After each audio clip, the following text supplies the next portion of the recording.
Λοιπόν, θέλω με τη σειρά μου να ευχαριστήσω για την πρόσκληση και με τον Άσο τον Μαγκίνα και με τον κύριο Κωστέα έχουμε συνεργαστεί στο παρελθόν πολλές φορές. Το νοσοκομείο σας εδώ έχει τη φήμη ενός αποτελεσματικού νοσοκομείου με πολύ εξαιρετικά φιλική και ζεστή ατμόσφαιρα. Όσοι ασθενείς έχω συναντήσει που έχουν διεκπεραιώσει το πρόβλημά τους εδώ είναι πραγματικά ενθουσιασμένοι και οφείλω να σας το μεταφέρω αυτό.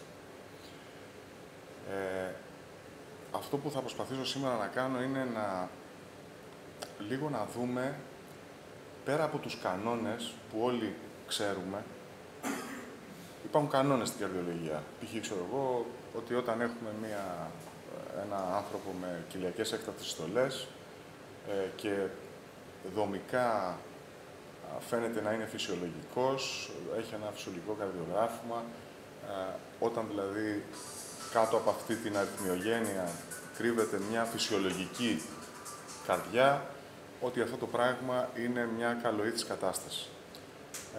Αυτός είναι ένας κανόνας και είναι ένας κανόνας που ισχύει. Σήμερα θα δούμε αυτόν τον κανόνα και τις εξαιρέσεις του, τι πρέπει δηλαδή να προσέχουμε σε αυτές τις καταστάσεις και πώς θα κάνουμε τη διάκριση καταστάσεων που πίσω τους μπορούν να κρύβουν είτε μια προσαρμογή αθλητικού τύπου, μια που αναφερόμαστε στους αθλητές, μπορεί όμως να κρύβουν και ένα αναδυόμενο κληρονομικό καρδιαγγειακό νόσημα ή μια κατάσταση που άφησε μια μυοκαρδίτιδα που πέρασε και άφησε μια ίνωση πίσω της. Άρα λοιπόν, η σύγχρονη προσέγγιση της αθλητικής καρδιάς δεν είναι αυτό που θυμόμαστε αν ο αθλητής έχει υπερτροφία ή δεν έχει. Ξεκινάει από τις κοιλιακές αρρυθμίες, που μπορεί ένας νέος να εμφανίσει, περνάει στις διαταραχές του καρδιογραφήματος και στη συνέχεια φτάνει στα δομικά προβλήματα που μπορεί να έχει ένας αθλητής, που μπορεί να μοιάζουν είτε με υπερτροφική μυοκαρδιοπάθεια, είτε με διατατική, είτε με αριθμιογόνο μυοκαρδιοπάθεια ή να υπάρχει μια ίνωση που ενδεχομένως την έκανε ο αθλητισμός, αλλά μπορεί και να την έκανε ένας ιός που πέρασε χωρίς να κάνει ιδιαίτερα θορυβόδη την παρουσία του. Πίσω λοιπόν από κάθε αθλητική δραστηριότητα μπορεί να έχουμε διάφορα σενάρια. Και αυτά τα σενάρια θα προσπαθήσουμε να δούμε σήμερα. Το πρώτο πράγμα είναι οι κοιλιακές αρρυθμίες. Ένας νέος με κοιλιακές αρρυθμίες. Ξέρουμε και υπάρχουν μελέτες αρκετές. Μία είναι αυτή εδώ που βλέπετε από την Ιταλία, του Μπίφι. Εκεί οι Ιταλοί έχουν κάνει μεγάλες μελέτες, είναι ίσως η πιο οργανωμένη χώρα και ιδανική για να γίνουν μελέτες πάνω στους αθλητές τη στιγμή που τους πραγωνιστικούς ελέγχους τους έχει από μετά τον πόλεμο. Ξέρουμε λοιπόν ότι ο αθλητισμός είναι μια κατάσταση αριθμιογόνος. Είναι μια κατάσταση που γεννάει αριθμίες όμως που από μόνες τους δεν σκοτώνουν. Οι αριθμίες αυτές μπορεί να γεννηθούν σε μια καρδιά η οποία είναι απόλυτα φυσιολογική, μπορεί όμως να πληθύνουν και σε μια καρδιά που ήδη έχει ένα παθολογικό υπόστρωμα και με την παρουσία της διέγερσης που προκαλεί ο αθλητισμός, αυτές οι αριθμίες να γίνουν περισσότερες ή πιο σύμπλοκες. Ξέρουμε επίσης ότι όταν αυτοί οι άνθρωποι βγουν από την αθλητική δραστηριότητα, είτε έχουν φυσιολογική καρδιά, είτε έχουν μια καρδιά που έχει ένα παθολογικό υπόστρωμα, οι αριθμίες μειώνονται. Άρα λοιπόν, ο αθλητισμός έχει μια αυτόνομη αριθμιογόνο δράση. Αυτή η αριθμιογόνος δράση καλούμεθα να μας προβληματίσει όταν από ένα αριθμό και πάνω εκτάκτων συστολών. Η μελέτη που βλέπετε εδώ, από το Jack το 2002, λέει με απλά λόγια ότι όταν έχουμε αθλητές οι οποίοι έχουν πάνω από 2.000 έκτακτους στο 24ωρο και πάνω από εκεί, πρέπει να είμαστε πιο υποψιασμένοι, διότι μπορεί πίσω από αυτές τις έκτακτες, είναι πιο συνηθισμένο δηλαδή σε ανθρώπους που έχουν μεγάλο αριθμό εκτάκτων κοιλιακών συστολών, εκεί να κρύβεται ένα δομικό καρδιολογικό νόσημα, ενδεχομένως σε μια υποκλινική μορφή ή σε μια υποκλινική φάση.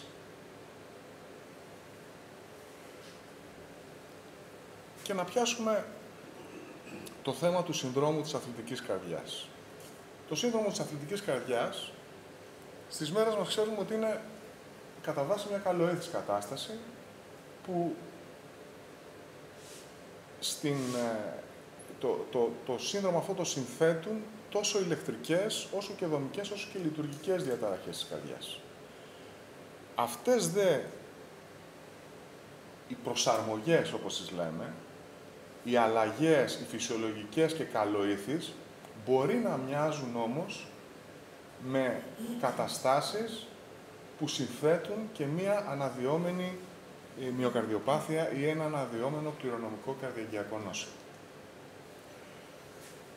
Άρα λοιπόν, οι αρρυθμίες, το διαταραγμένο καρδιογράφημα, οι δομικές διαταραχές, η μυοκαρδίτιδα, οι συγγενείς ανομαλίες των στεφανίων αγκίων, τα κληρονομικά αριθμιογόνα σύνδρομα είναι ουσιαστικά τα υποστρώματα που καλούμεθα να διαφοροδιαγνώσουμε.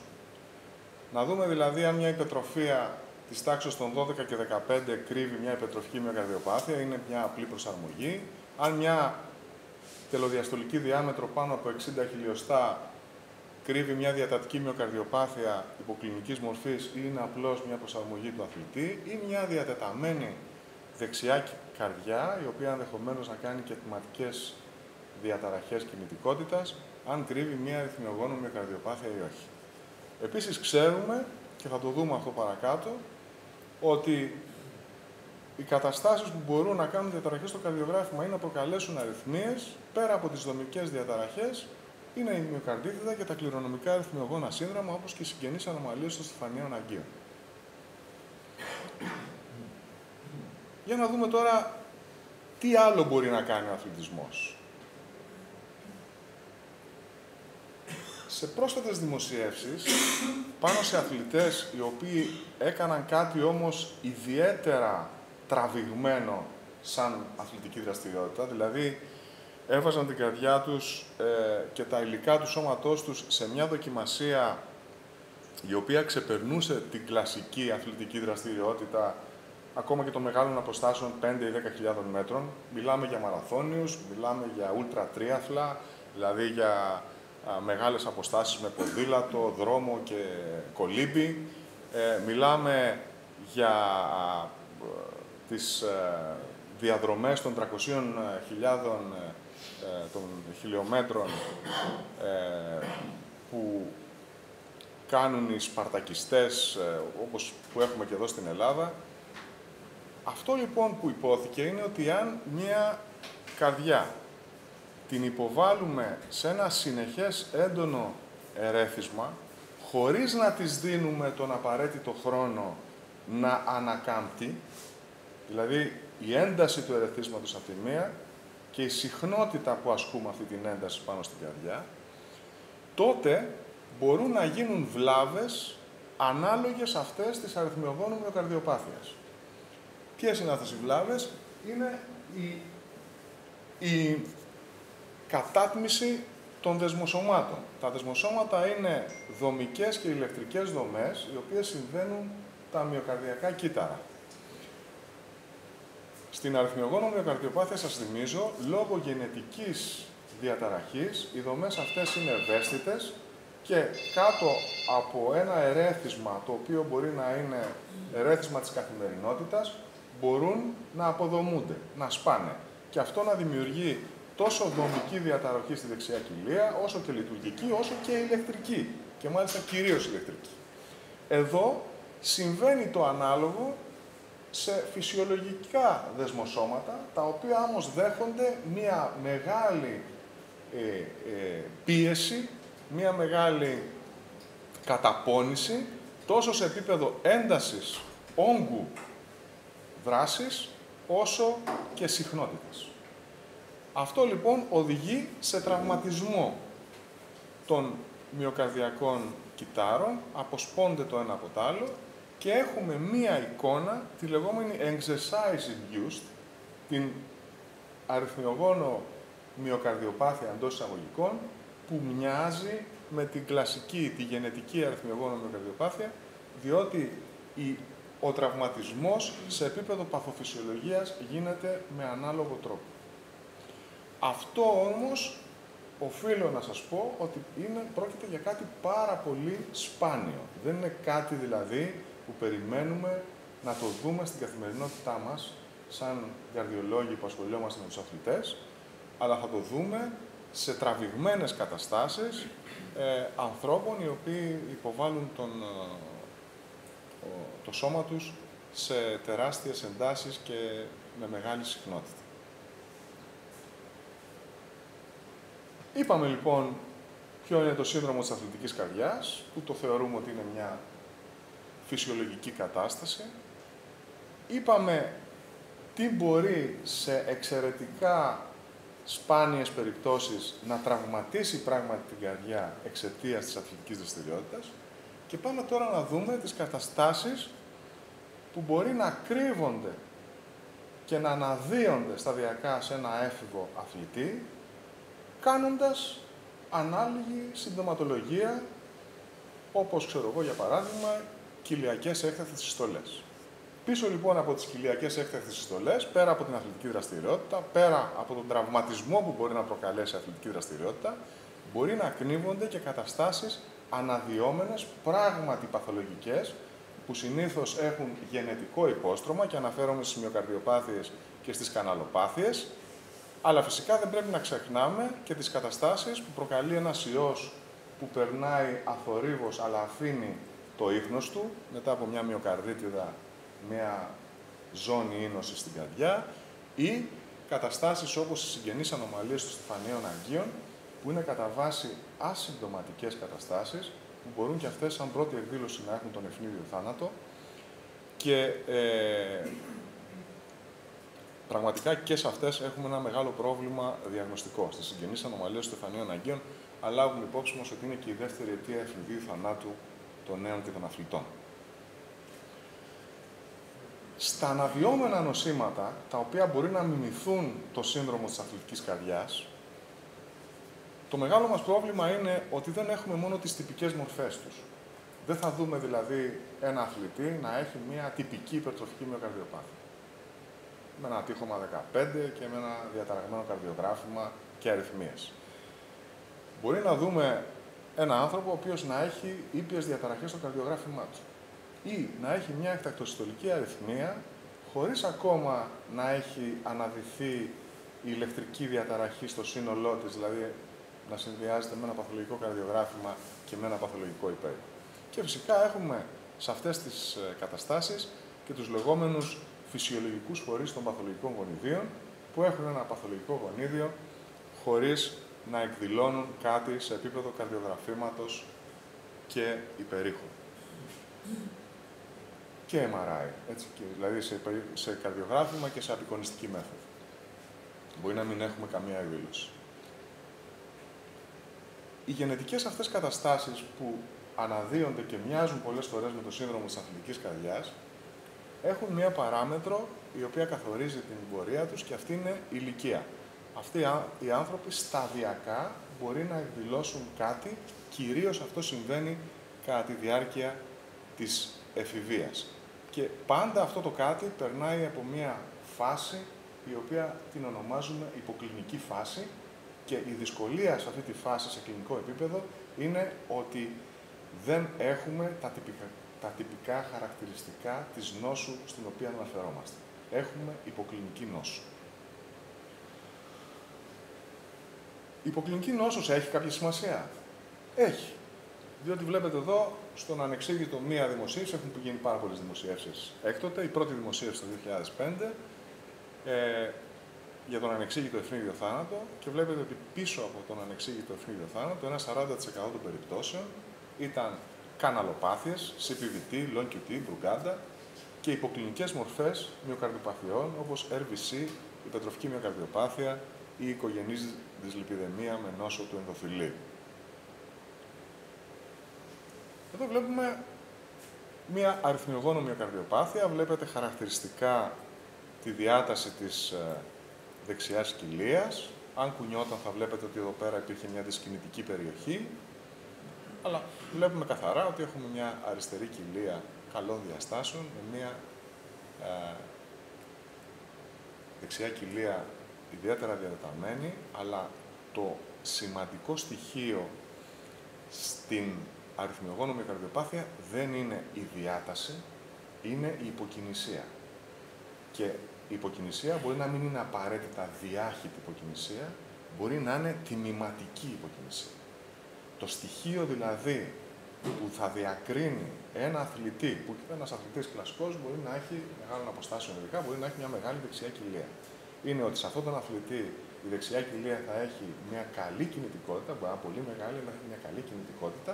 Βέβαια, πάντα στο μυαλό μας πρέπει να έχουμε να αποκλείσουμε μια συγγενή καρδιοπάθεια στην περίπτωση που έχουμε μια μεγάλη διατεταμένη δεξιά κοιλία με καλή κινητικότητα.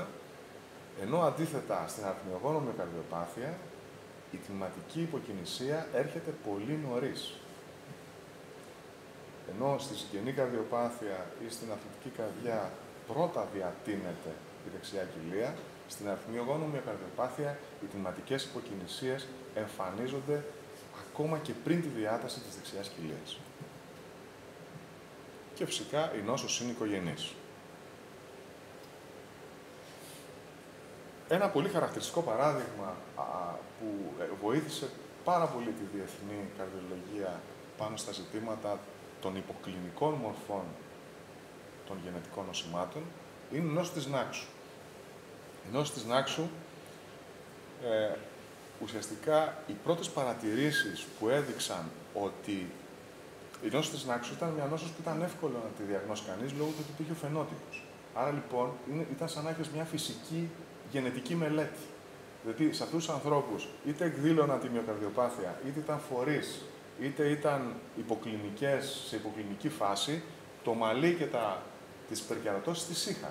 Είχαν δηλαδή ένα φυσικό στιγματισμό αυτοί οι άνθρωποι που ξέραμε ότι αυτοί είναι φορείς γονιδίων που αφορούν και την καρδιά τους. Άρα λοιπόν ήταν πολύ εύκολο, ήταν ένα φοβερό μοντέλο φυσικό ενός της Νάξου να μελετηθούν όλα αυτά τα φαινόμενα που συζητάμε και πριν ακόμα γίνουν οι γενετικές μελέτες. Αυτή ήταν η μεγάλη της αξία και γι' αυτό ήταν και η νόσος που οδήγησε στο να ανακαλυφθεί το πρώτο γονίδιο της αριθμιογόνου μυοκαρδιοπάθειας και να δώσει κατεύθυνση προς τα που έπρεπε να κατευθυνθεί η διεθνής έρευνα πάνω στις πρωτεΐνες που ήταν παθολογικές. Τι είδαμε λοιπόν εδώ? Είδαμε ότι στις οικογένειες αυτές που είχαν αυτό το φαινότυπο, το πρώτο πράγμα που είχαμε στην εκδήλωση, κατά τη φάση ανάδυσης της νόσου, ήταν πρώτα οι αριθμίες. Μετά το καρδιογράφημα, μετά οι δομικές διαταραχές.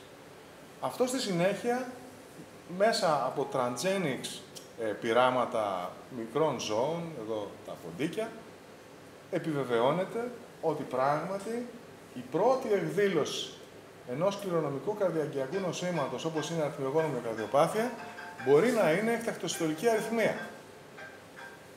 Και έρχονται οι μελέτες του πρωτονοτάριου που λένε ότι κοιτάξτε, τις οικογένειες αυτές που έχουν τυπικούς ασθενείς με αριθμιογόνο μυοκαρδιοπάθεια, είναι προτιμότερο να τους ελέγχουμε με καρδιογράφημα και Holter και όχι τόσο με απεικονιστικές μεθόδους. Διότι αυτά είναι που πρώτα αλλάζουν. Γιατί θα σας τα λέω τώρα όλα αυτά? Σας τα λέω για να καταλάβουμε ότι όταν βλέπουμε ένα νέο άνθρωπο με εκτακτοσυστολική αρρυθμία, κοιλιακή αρρυθμία, είναι σωστό να πούμε ότι καταρχήν αυτός το πιο πιθανό είναι να μην έχει τίποτα, αλλά πρέπει να σκεφτούμε ότι υπάρχει μία μικρή πιθανότητα η εκτακτοσυστολική αρρυθμία να είναι προάγγελος κάτι άλλο που αναδύεται μετά. Συνεχίζουν οι μελέτες που δείχνουν ότι στην αριθμιογόνο μυοκαρδιοπάθεια πρώτα κυριαρχεί και εκδηλώνεται το ηλεκτρικό στοιχείο και στη συνέχεια έρχεται το δομικό. Και αυτή πλέον είναι η κλασική γνώση ότι στην αριθμιογόνο μυοκαρδιοπάθεια, γιατί πάντα, έτσι φαντάζομαι, όταν έχετε ένα νέο άνθρωπο με εκτακτοσυστολική αρρυθμία από τη δεξιά κοιλία, μας απασχολεί να αποκλείσουμε την αριθμιογόνο μυοκαρδιοπάθεια καταρχήν και φυσικά όλες τις άλλες μυοκαρδιοπάθειες και όλα τα άλλα που είπαμε σύνδρομα που μπορούν να οδηγήσουν σε ευνίδιο θάνατο και που δεν είναι καθόλου αθώα, ή να τον κατατάξουμε στις περιπτώσεις των αθλητών που λόγω της αθλητικής δραστηριότητας έχουν εκτακτοσυστολική αρρυθμία αθώα. Βλέπουμε εδώ λοιπόν ότι η κλασική γνώση στην αριθμιογόνο μυοκαρδιοπάθεια μας λέει ότι, προσέξτε, υπάρχει μια φάση concealed, μια κρυφή φάση που αναδύεται η νόσος, όπου εκεί μπορεί αυτή να χαρακτηρίζεται από κοιλιακές έκτακτες συστολές και δεν αποκλείεται να έχουμε και ευνίδιο θάνατο. Σας θυμίζω το προηγούμενο paper που σας έδειξα για τον ευνίδιο θάνατο αγνώστου αιτιολογίας, που ο ιατροδικαστής δεν μπορεί να βρει κάτι και που όμως η γενετική έδειξε ότι μπορεί μια υποκλινική αριθμιογόνος μυοκαρδιοπάθεια να είναι μια αιτία ευνηδίου θανάτου αγνώστου αιτιολογίας. Και φυσικά μετά την concealed έχουμε την εκδηλωμένη φάση και την προχωρημένη νόσο, που πλέον εκεί η διάγνωση είναι πολύ πιο εύκολη. Άρα ένα καρδιογράφημα αυτού του τύπου σε έναν αθλητή ή σε έναν έφηβο, δηλαδή μία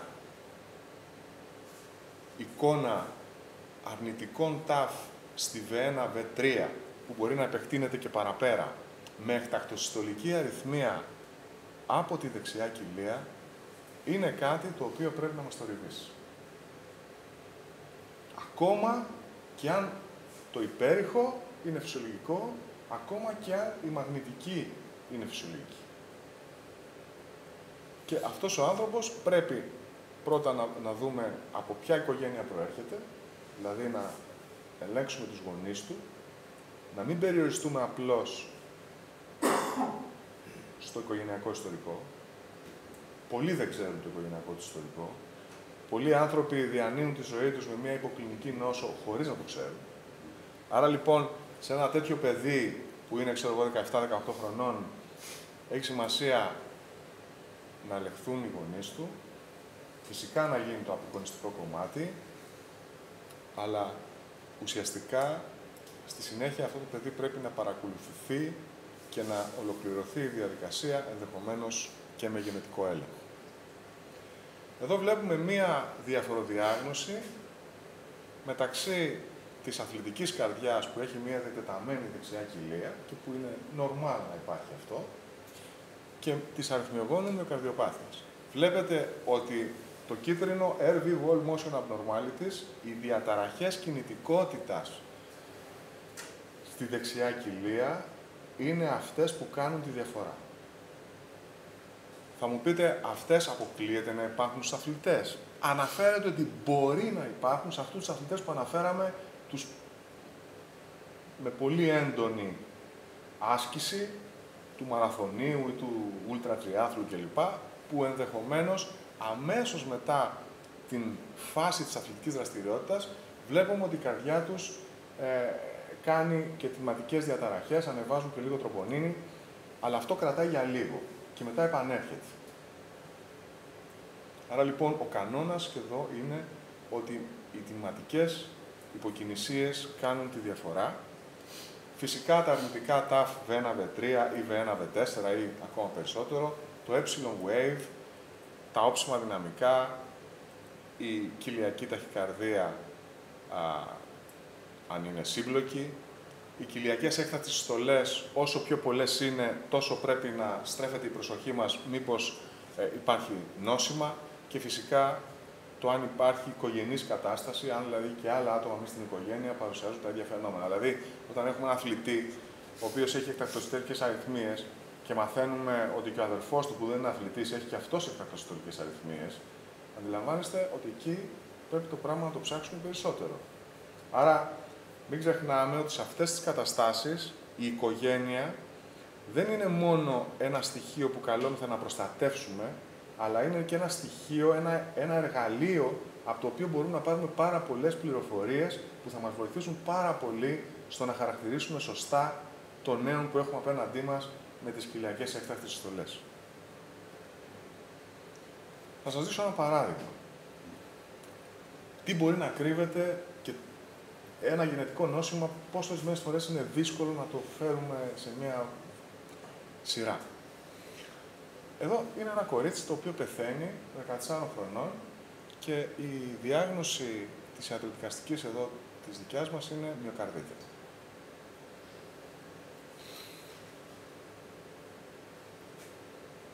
Στο θέμα της μυοκαρδίτιδας υπάρχει μια συζήτηση στη διεθνή κοινότητα αν πρέπει να ελέγχεται η οικογένεια ή όχι. Διότι η μυοκαρδίτιδα κατά βάση θεωρείται ένα νόσημα που δεν είναι γενετικό. Σιγά σιγά όμως, όσο προχωράει ο καιρός και οι μελέτες, βλέπουμε ότι οι άνθρωποι που κάνουν μυοκαρδίτιδες έχουν μια οικογενή προδιάθεση προς αυτό. Δηλαδή, η σύγχρονη προσέγγιση της μυοκαρδίτιδας είναι ότι υπάρχει μια γενετική προδιάθεση. Μπήκαμε λοιπόν σε αυτή τη διαδικασία και είδαμε την οικογένεια αυτή. Αυτή η οικογένεια λοιπόν είχε την κοπέλα που πέθανε, 14 χρονών, είχε ένα παππού, ο οποίος έχει πεθάνει σε νεαρή ηλικία, ευνηδίως, με πιθανή στεφανία νόσος, δεν είχε γίνει νεκροτομή τότε, και ένα πατέρα που στον έλεγχο της οικογένειας που κάναμε, του μπαμπά και της μαμάς δηλαδή, αυτός ο άνθρωπος ήταν εντελώς ασυμπτωματικός, θεωρούσε τον εαυτό του απολύτως υγιή και είχε αυτό το καρδιογράφημα. Αυτό το καρδιογράφημα δεν είναι υγιές. Αυτό είναι ένα έντονα παθολογικό καρδιογράφημα, με πολύ χαμηλά δυναμικά, με αριστερό-υπεραριστερό άξονα, διαταραχές αναπόλωσης στο κατώτερο και πλάγιο τείχομα. Εντυπωσιακό είναι τα χαμηλά δυναμικά. Αυτός ο άνθρωπος είχε ένα υπέρηχο, το οποίο αν μπορούσαμε να το δούμε, δυστυχώς δεν μπορούμε να το δούμε, αλλά θα βλέπαμε ότι εδώ υπήρχε μια υποκινησία. Στη μαγνητική που μπορούμε να δούμε, στην κορφή θα βλέπαμε μια υποκινησία. Δεν φαίνεται, δεν είναι τόσο καλή αυτή η τομή, αλλά παρόλα αυτά βλέπετε ότι δεν κλείνει η κορφή. Υπάρχει δηλαδή μια διαταραχή που είχε σε αυτόν τον άνθρωπο, η οποία μπορούσε άνετα και να διαφύγει. Έτσι, διότι το συνολικό του πλάσμα δεν είναι πάρα πολύ κακό. Στη μαγνητική, όταν κάναμε late enhancement, γαδολίνιο δηλαδή, παρατηρήθηκε ότι υπήρχε μια εκτεταμένη ίνωση σε αυτόν τον άνθρωπο υποεπικαρδιακά. Τι σημαίνει αυτό? Σημαίνει ότι η ίνωση αυτή δεν έβλαπτε την κινητικότητα της καρδιάς, αλλά συνέβαλε σημαντικά στην αριθμιογένειά της. Τι βλέπετε, εδώ είναι το που πλέον, επειδή ακριβώς γίνεται δύο ατυχωματική και όχι υποπικαρδιακή, εδώ επηρεάζεται η κινητικότητα. Είναι η ίδια. Ήταν οι περιοχές που ήταν επηρεασμένη κινητικότητα. Αυτός ο άνθρωπος, μην φτάσουμε εδώ, σε αυτόν τον άνθρωπο προτείναμε να κάνει οπωσδήποτε περαιτέρω έλεγχο. Να μπει στο νοσοκομείο, να κάνει στεφανιογραφία, βιοψία, ηλεκτροφυσιολογικό έλεγχο. Αρνήθηκε. Ήταν και σε μια φάση που είχε χάσει την κόρη του. Ίσως κι εμείς πιέσαμε λίγο παραπάνω, γιατί είχαμε πράγματι μια αγωνία για αυτόν τον άνθρωπο, δηλαδή αυτό το καρδιογράφημα μας είχε θορυβήσει πάρα πολύ. Είχε μια εκτακτοσυστολική αριθμία στο Holter, δεν το έχω εδώ, το οποίο δεν ήταν πολύ έντονη, ήταν της τάξης των 800-900 κοιλιακών εκτακτοσυστολών, χωρίς σύμπλοκες αριθμίες. Εν πάση περιπτώσει, σε ένα καυγά αυτός ο άνθρωπος πεθαίνει. Σε ένα καυγά στο Δήμο που ήταν δημοτικός σύμβουλος, γίνεται η νεκροτομή και εντοπίζεται στην αριστερή κοιλία αυτή την ινολιπώδη διήθηση που συνήθως βλέπουμε σε καταστάσεις της δεξιάς κοιλίας. Βέβαια, ξέρουμε ότι υπάρχει μία ακραία μορφή της αριθμιογόνου μυοκαρδιοπάθειας και πολύ σπάνια, γι' αυτό και η αριθμιογόνος μυοκαρδιοπάθεια της δεξιάς κοιλίας πλέον σήμερα ονομάζεται, αν έχετε προσέξει τα βιβλία, αριθμιογόνος μυοκαρδιοπάθεια σκέτο, και αυτό διότι έχουμε δει ότι υπάρχουν και μορφές που πλήττουν αμιγώς την αριστερή κοιλία. Βλέπουμε λοιπόν αυτή την ινολιπώδη διήθηση στην αριστερή κοιλία. Από το αίμα του ασθενούς προχωράμε σε γενετικό έλεγχο και εντοπίζεται μία μετάλλαξη στη δεσμοπλακίνη, που είναι ένα γονίδιο της αριθμιογόνου μυοκαρδιοπάθειας που ξέρουμε ότι προσβάλλει και την αριστερή κοιλία.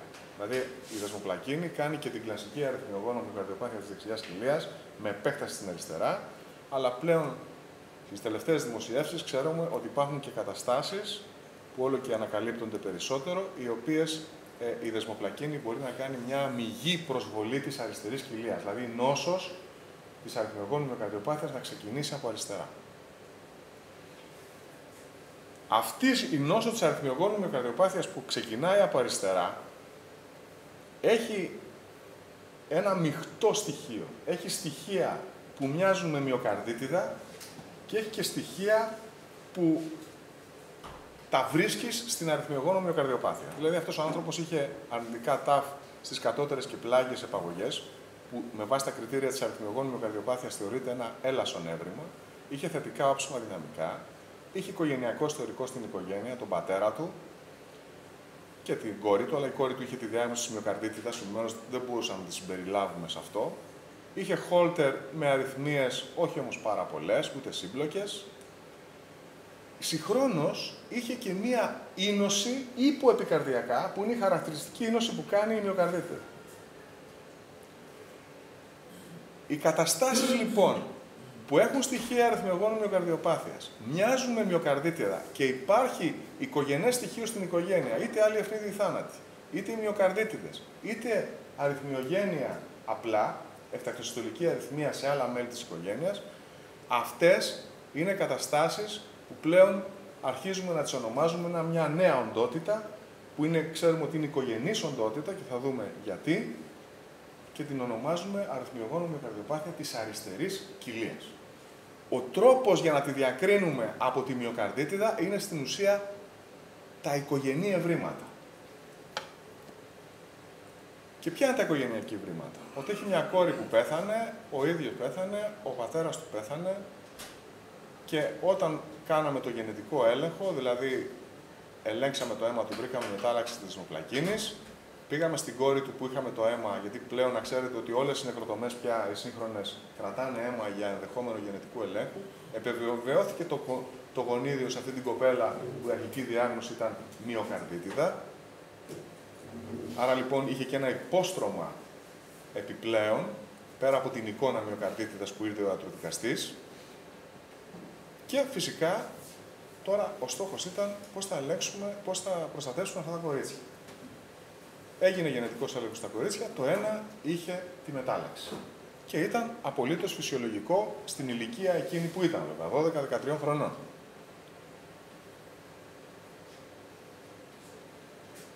Όταν ελέγξαμε αυτό το κορίτσι που είχε το γονίδιο, το καρδιογράφημά του ήταν αυτό, είχε τη μετάλλαξη, δεν είχε αριθμία στο Holter, είχε ελάχιστες, από θυμάμαι, 15-20 κοιλιακές εκταθιστολές και η μαγνητική του ήταν απολύτως φυσιολογική.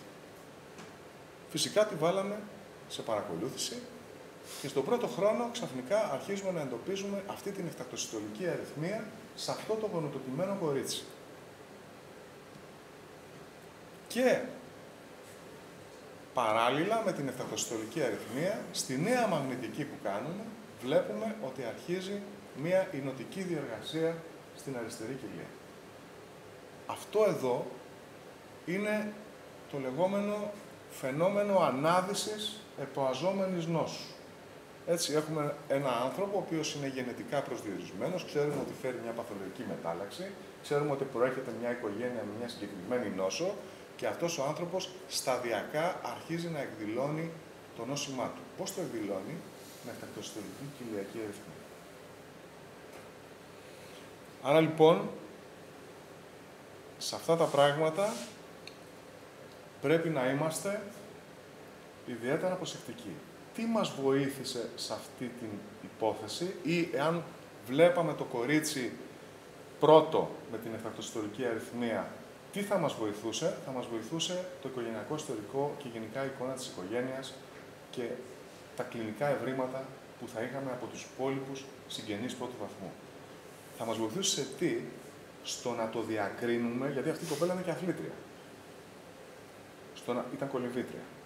Στο να το διακρίνουμε ότι αυτή η εφτακτοσυστολική αριθμία που κάνει η κοπέλα δεν ήταν αποτέλεσμα οπωσδήποτε της αθλητικής της δραστηριότητας, αλλά υπήρχε ένα υπόστρωμα.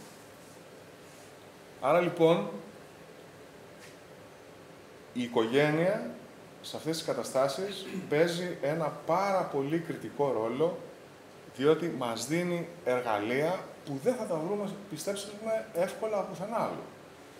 Δηλαδή, το παιδί αυτό φυσικά θα προχωρήσει, έκανε ηλεκτροφυσιολογικό έλεγχο, τελικά αυτή τη στιγμή φέρει απεινιδωτή, έτσι, δηλαδή η υπόλοιπη καρδιολογία πλέον έρχεται και προσθέτει σε αυτό το πράγμα και μας δίνει λύση.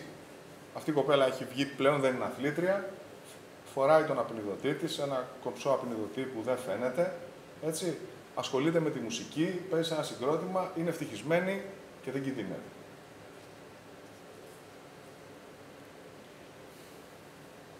Και ερχόμαστε σε μια άλλη ιδιαιτερότητα. Ουσιαστικά σας παρουσιάζω καταστάσεις που είναι αυτό που λένε τα κέντρα που ασχολούνται με αυτές τις υποθέσεις, λένε ότι όταν βλέπω μια καρδιά η οποία έχει συντηρημένο κλάσμα εξώθησης, αλλά με αριθμιογένεια, μου κόβεται η ανάσα, λένε οι Άγγλοι, ξέρω εγώ, και οι Γάλλοι, οι οποίοι ασχολούνται έτσι πολύ με αυτές τις καταστάσεις. Και ερχόμαστε εδώ για να μιλήσουμε για μια άλλη οντότητα που επίσης χαρακτηρίζεται από αυτό. Χαρακτηρίζεται δηλαδή από μια καρδιά η οποία δεν πληρεί τα κλασικά κριτήρια της διατατικής μυοκαρδιοπάθειας και κυρίως δεν πληρεί τα κλασικά κριτήρια της μυοκαρδιοπάθειας που είναι υψηλού κινδύνου. Η μυοκαρδιοπάθεια, η διατατική που είναι υψηλού κινδύνου, είναι η μυοκαρδιοπάθεια που έχει κλάσματα χαμηλά. Οι λαμινοπάθειες είναι μία οντότητα η οποία μπορεί να οδηγήσει στον ευνίδιο θάνατο, ενώ το κλάσμα κινείται μεταξύ 45% και 50%. Άρα, εδώ ερχόμαστε να δούμε και τη σημασία σε ορισμένες καταστάσεις που έχει ο γενετικός έλεγχος, που μπαίνει πλέον στην κλινική πράξη και μας βοηθάει.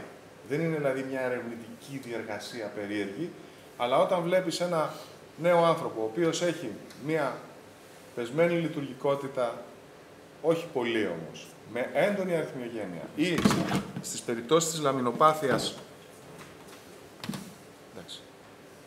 με διαταραχές της κολποκυλιακής αγωγής, βλέπετε εδώ ότι η διατατική με AV defects, με διαταραχές κολποκυλιακής αγωγής, ένα 30 με 70% στην βιβλιογραφία τη δίνει να οφείλεται σε λαμίνη.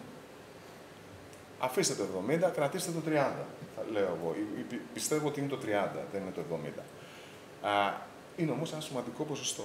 Άρα έχει σημασία αυτούς τους ανθρώπους να τους κοιτάμε λίγο παραπάνω και κάτω από αυτή την οπτική. Βέβαια, συνήθως και εδώ η οικογένεια αποκαλύπτει. Γιατί βλέπετε, και είναι πολύ ενδιαφέρον, γιατί εδώ βλέπουμε και την ιστορία της ιατρικής κατά κάποιο τρόπο. Βλέπετε ευνίδιοι θάνατοι σε ηλικίες 29, 30, 23, που απλώς τους παρατηρούμε. Προχωράμε και βλέπουμε ένα ευνίδιο θάνατο, ενώ αυτός έχει βάλει βηματοδότη. Εντόπισαν τη διαταραχή της κολποκυλιακής αγωγής, αλλά δεν ξέραν τότε ότι αυτό είναι λαμινοπάθεια. Βάλαν βηματοδότη, πέθανε ευνίδιο.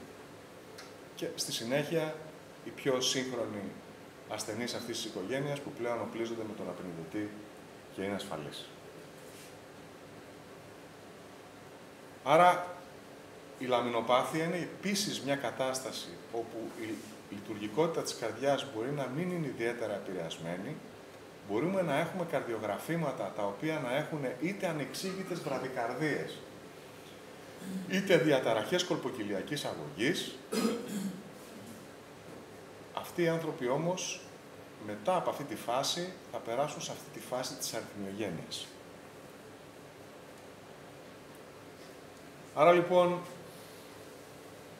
οι λαμινοπάθειες, τα δεσμοσωματικά νοσήματα, αποτελούν καταστάσεις οι οποίες δομικά μπορεί να μην είναι ιδιαίτερα εντυπωσιακές, μπορεί να μην έχουμε δηλαδή εικόνες τυπικές διατατικής μυοκαρδιοπάθεια ή αριθμιογόνου μυοκαρδιοπάθεια, αλλά επειδή κυριαρχεί το ηλεκτρικό στοιχείο, έχει σημασία μέσα από την πληροφορία που παίρνουμε από την οικογένεια και εφόσον έχουμε υποψία να χρησιμοποιούμε και το γενετικό κομμάτι. Η λαμινοπάθεια, για να τη βρούμε, θέλει 350 ευρώ. Είναι το κόστος αυτή τη στιγμή του ελέγχου της λαμίνης. Τα δεσμοσώματα είναι πιο ακριβά, αγγίζουν τα 1500, αλλά θέλω να σας πω ότι παρόλο που το το σύστημα υγείας το δικό μας αυτή τη στιγμή στην Ελλάδα, υπό συνθήκες κρίσης, δεν μπορεί να καλύψει αυτά τα ποσά. Ενδεχομένως να υπάρχουν άνθρωποι που να μπορούν, γιατί δεν είναι τεράστια. Και αφήνουμε λίγο τις μυοκαρδιοπάθειες και το τι προβλήματα μας δημιουργούν οι υποκλινικές τους μορφές και περνάμε στις κάναλοπάθειες. Με ένα παράδειγμα. Έχω 5 λεπτά ακόμα. Μία οικογένεια που έχουμε 2 ευνηδίους θανάτους, βλέπετε εδώ, 13 και 17 ετών. Και έχουμε την αδερφή τους, η οποία είχε ένα συκοπτικό επεισόδιο. Οι άνθρωποι αυτοί πέθαναν, ήταν η πρώτη αιτία ευνηδίου θανάτου, η πρώτη εκδήλωση αυτού που είχαν ήταν ο ευνηδίος θάνατος, δηλαδή δεν είχαν προηγουμένως προειδοποιητικά συμπτώματα. Αυτή η γυναίκα 37 χρονών, αυτή χάθηκαν δηλαδή πριν 20 χρόνια, έχασε τα αδέρφια της, που αυτά τα πράγματα που συζητάμε τώρα δεν ήταν τόσο αποσαφηνισμένα. Οι ευνίδιοι θάνατοι αυτοί είχαν χαρακτηριστεί ευνίδιοι θάνατοι αγνώστου αιτιολογίας και ήταν το εντυπωσιακό ότι ζητήσαμε καρδιογραφήματα τα οποία υπήρχαν και τα καρδιογραφήματα ήταν φυσιολογικά. Όπως φυσιολογικό ήταν και το καρδιογράφημα αυτής της γυναίκας.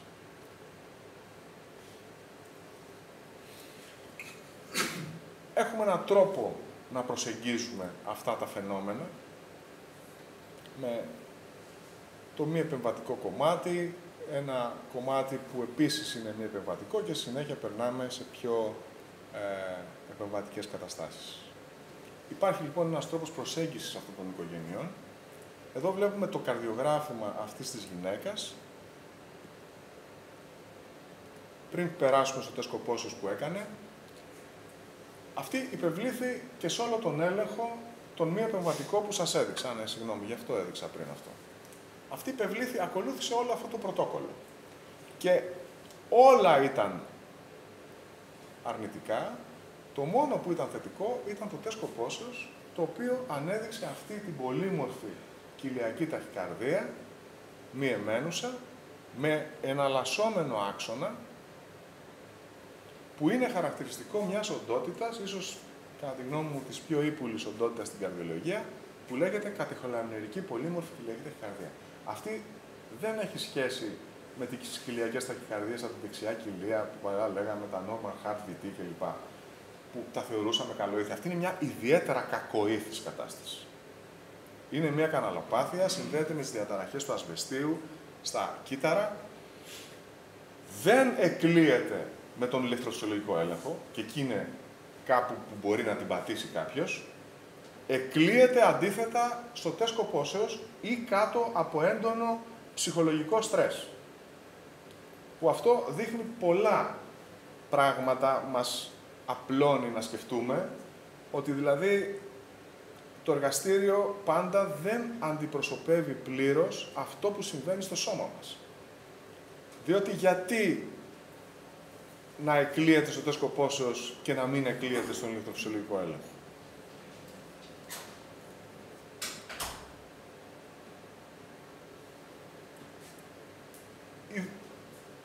Το τεστ κοπόσεως λοιπόν αυτής της γυναίκας ήταν ιδιαίτερα αποκαλυπτικό.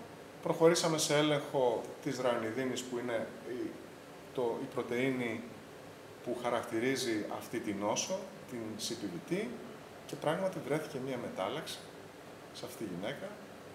Επιβεβαιώθηκε στο αίμα του ενός που είχε κρατηθεί από τους δύο, από μπλοκ παραφίνης μάλιστα, δηλαδή παλιά που δεν κρατούσαν αίμα, κρατούσαν σε μπλοκ παραφίνης λίγο ιστό της καρδιάς, του ύπατος, του σπλήνα κλπ.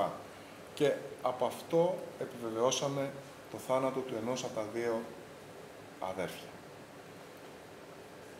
Και ερχόμαστε στα παιδιά της τώρα. Πώς θα αντιμετωπίσεις αυτά τα παιδιά. Και να δούμε τι εκδηλώνουν αυτά τα παιδιά που μπορεί να μας μπερδέψει, να μας αγχώσει. Εδώ λοιπόν είναι μία κόρη, η κόρη της, η οποία έχει τη μετάλλαξη, έχει ένα φυσιολογικό καρδιογράφημα, μπήκε σε ένα δολόλι. Στην παρακολούθηση, παρόλη την αδολόλη, την παρακολουθούσαμε με ένα πρωτόκολλο που περιείχε εξαμηνιαία παρακολούθηση. Πρωτόκολλα διεθνή αυτή τη στιγμή για αυτό το πράγμα δεν υπάρχουν. Υπάρχει μια συνεννόηση των μεγάλων κέντρων με τα μικρότερα, όπως το δικό μας. Ζητήσαμε στην Πριόρη να μας πει τον τρόπο που παρακολουθούν αυτούς τους ανθρώπους. Μας είπε λοιπόν ότι να τους κοιτάτε κάθε 6 μήνες και να τους κάνετε ένα τεστ κοπόσεως σε αυτά τα παιδιά. Και είδαμε λοιπόν ότι αυτή η κοπέλα, παρόλο που ήταν στην Αδολόλη, ξαφνικά άρχισε στο τεστ κοπόσεως να εκδηλώνει αυτές τις αριθμίες. Με εναλλασσόμενο άξονα.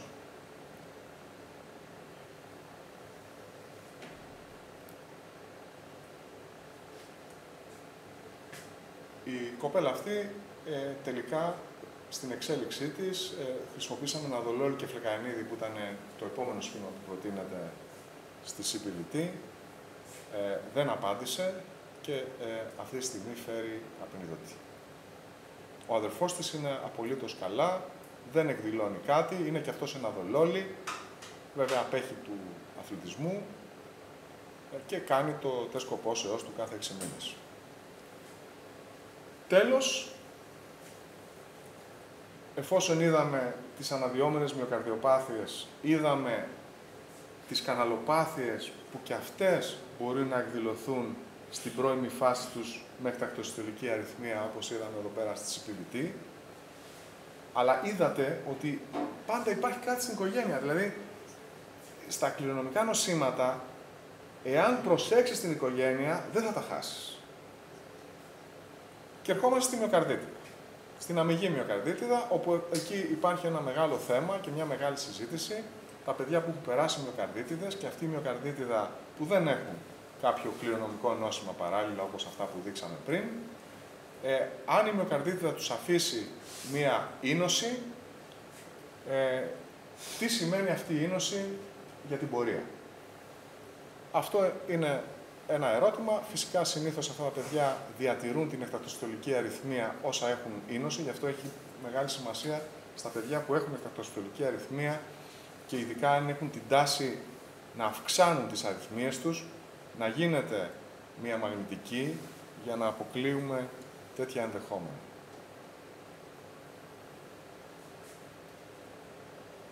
Άρα λοιπόν,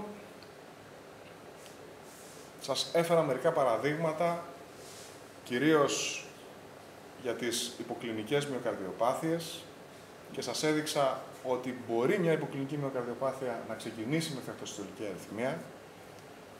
Σας μίλησα για τις καναλοπάθειες δείχνοντας την πιο άγρια που είναι η CPVT, που έχει ένα φυσιολογικό καρδιογράφημα και η εκδήλωσή της μπορεί να αρχίσει με εκτακτοσυστολική αριθμία. Και μιλήσαμε και για τη μυοκαρδίτιδα και τι μπορεί να κρύβει μια μυοκαρδίτιδα, γι' αυτό έχει σημασία να κοιτάμε και λίγο την οικογένεια.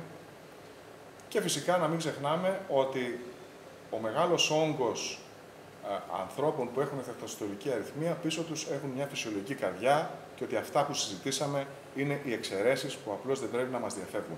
Το σχήμα δηλαδή είναι αυτό. Είναι μια εκτακτοσυστολική, ένας κύκλος με εκτακτοσυστολικές αριθμίες που κρύβουν πίσω τους μια φυσιολογική καρδιά και είναι εντελώς αθώες και ένα μικρό κομμάτι που δεν πρέπει να μας διαφεύγει και πρέπει να βρίσκουμε έναν τρόπο να το υποψιαστούμε και ελπίζω αυτή η παρουσίαση σήμερα να σας έδωσε κάποια στοιχεία για ένα διαφορετικό τρόπο προσέγγισης.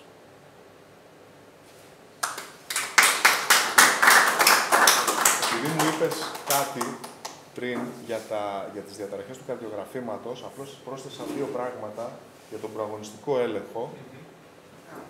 Ναι, μια στιγμή 2 πράγματα μόνο, αλλά ουσιαστικά το μάθημα. Ουσιαστικά,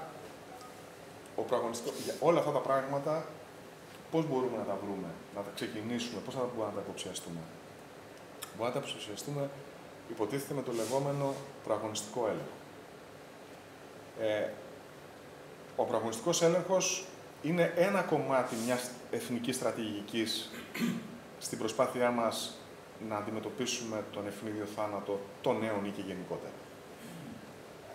Δηλαδή θα έλεγα ότι αν ο ένας άξονας είναι ο προαγωνιστικός έλεγχος, ο άλλος άξονας είναι το να καταγράφουμε στα νοσοκομεία μας τα κληρονομικά νοσήματα της καρδιάς που μπαίνουν και αντιμετωπίζουμε και να ελέγχουμε τις οικογένειές τους και επίσης από τους ευνηδίους θανάτους, ειδικά τους νεανικούς, να ελέγχουμε τις οικογένειες ώστε να βρίσκουμε τα άτομα εκείνα τα οποία βρίσκονται σε ενδυνάμει κίνδυνο, όπως νομίζω σας έδειξα, προσπάθησα να σας δείξω. Άρα, το ένα είναι ο πραγματικός έλεγχος. Το άλλο είναι το να έχεις ένα μηχανισμό να εντοπίζεις τις ομάδες υψηλού κινδύνου. Και ο τρίτος μηχανισμός είναι οι φιλικοί απεινιδωτές και οι πρώτες βοήθειες στην κοινότητα. Αυτοί οι τρεις άξονες είναι οι άξονες για να μπορέσει να αντιμετωπίσει μια χώρα τον ευνίδιο θάνατο συστηματικά. Εδώ τώρα τι γίνεται. Στον πραγματικό έλεγχο υπάρχει μια μεγάλη συζήτηση που δεν νομίζω ότι αφορά την Ελλάδα βέβαια, γιατί εμείς εύκολα κάνουμε καρδιογράφημα, δεν είναι εκεί το πρόβλημά μας. Οι Αμερικανοί είναι αυτοί οι οποίοι λένε αν πρέπει, χρειάζεται, δεν χρειάζεται κλπ. Πάντως, σε επίπεδο ευρωπαϊκό έχει γίνει μια μεγάλη μελέτη και πρόσφατα ο Ντρέσνερ έκανε μια ένωση της εμπειρίας της Ευρώπης με των Ηνωμένων Πολιτειών, όπου καταλήξαν στα λεγόμενα κριτήρια του ΣΙΑΤΡ, που αυτά είναι τα κριτήρια που όταν ένα καρδιογράφημα αθλητή τα έχει, πρέπει να προωθείται αυτός ο αθλητής για περαιτέρω έλεγχο. Αντίθετα, όταν έχει αυτά, δεν αποτελούν πρόβλημα. Άρα λοιπόν έχουμε πλέον επεξεργασμένα στοιχεία στο ηλεκτροκαρδιογράφημα που σε συνδυασμό με την κλινική εξέταση και το οικογενειακό ιστορικό, όπως είδατε, και τον έλεγχο της οικογένειας καμιά φορά, μπορεί να μας βοηθήσει πάρα πολύ στο να εντοπίσουμε αυτές τις σπάνιες καταστάσεις από τις οποίες πρέπει να προστατεύσουμε ένα νέο άτομο. Σας δείχνω δύο πολύ χαρακτηριστικά καρδιογραφήματα. Αυτό δεν είναι παθολογικό καρδιογράφημα. Αυτό εδώ δεν είναι παθολογικό για ένα νεαρό αθλητή. Είναι στοιχείο πρώιμης αναπόλωσης αυτό. Αυτό πρέπει να μας προβληματίσει. Αυτό δεν χρειάζεται να μας προβληματίσει τόσο πολύ. Επίσης, διαταραχές αναπόλωσης στο κατώτερο και πλάγιο τείχομα. Αν δηλαδή έχετε ένα παιδί στο οποίο οι διαταραχές, αν είναι 14, 13, 12 και έχει διαταραχές στον τάφ στις V1, V2, V3, δεν είναι τόσο σημαντικές. Μετά τα 16 θεωρούνται σημαντικές αυτές, ενώ αντίθετα εδώ, 2, 3, V-foot, V5, V6, αυτές είναι προβληματικές. Εγκυμονούν τον κίνδυνο μυοκαρδιοπάθειας πολύ περισσότερο στο μέλλον. Αυτός δεν είχε τίποτα. Ο πατέρας του όμως, κοιτάξτε, ο μπαμπάς, καλή στεφανιογραφία, κοιτάξτε ένα καρδιογράφημα που έχει ο μπαμπάς και μια ήπια υπερτροφία κορφής. Αυτό ήταν λέει το δέντρο. Αυτό το παιδί δηλαδή ουσιαστικά είχε ένα ανώμαλο καρδιογράφημα και ένα πατέρα με υπερτροφική μυοκαρδιοπάθεια. Δείτε 10 χρόνια μετά, αυτό είναι το καρδιογράφημά του 10 χρόνια μετά. Και αυτό είναι το υπερογράφημά του.